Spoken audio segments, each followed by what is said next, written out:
big brands that are in most of our cupboards, somewhere on most of our shelves. You might not look that closely at the labels, but even then, you wouldn't know that the company Perimier Foods makes every single one.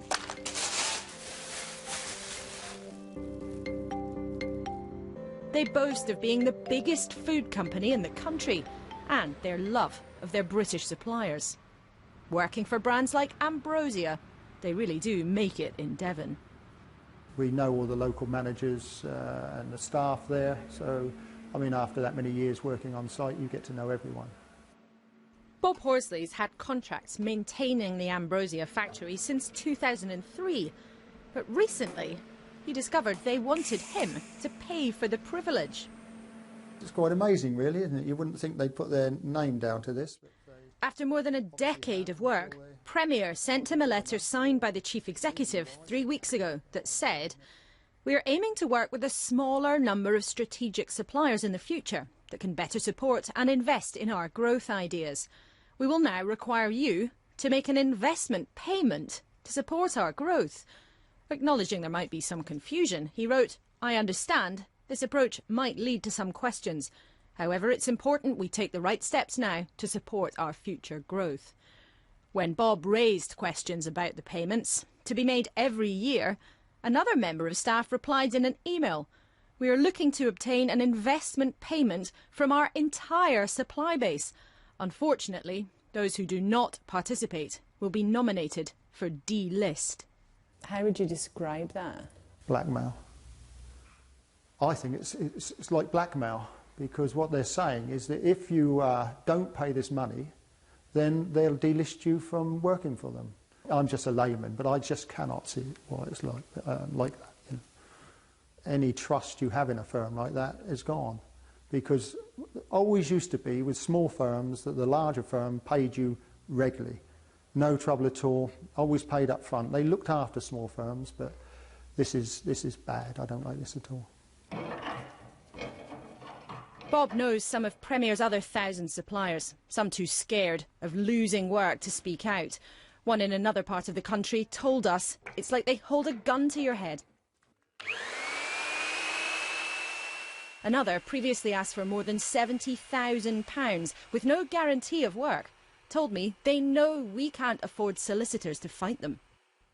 But Perimier, who've been struggling financially, told us the programme requires our suppliers to make an annual investment to help fund our growth plans.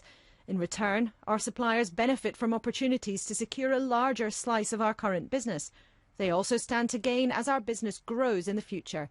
In the current challenging environment, the support of all our suppliers is crucial, and we've had a positive response from many who are actively engaging in building a new partnership with us, including many small companies.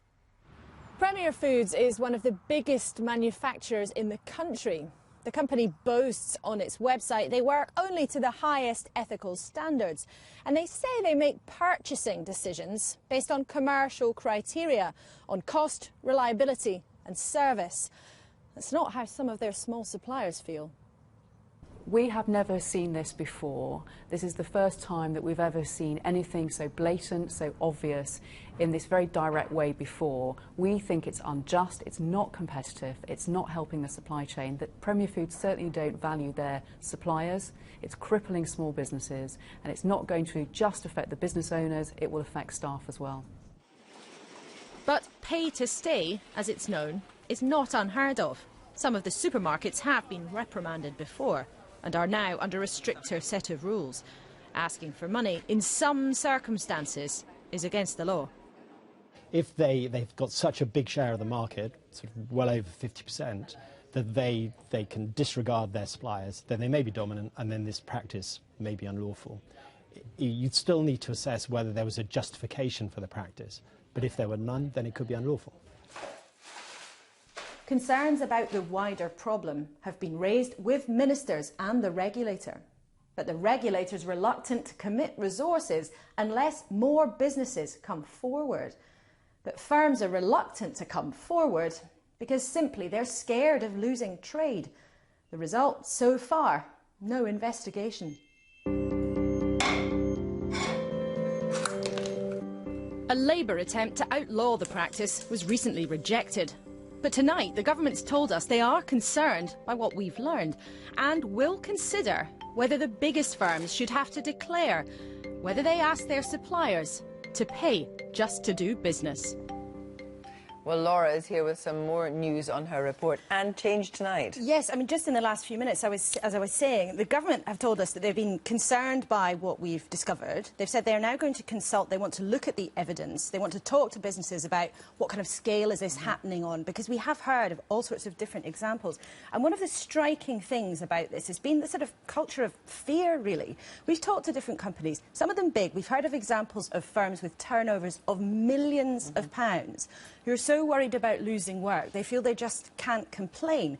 And what will be critical in the coming weeks and months is whether or not the government's saying tonight that they want to see the evidence, they want to decide whether or not big firms should be forced to say publicly if they do this, whether or not that will entice people who are worried about their trade to come forward.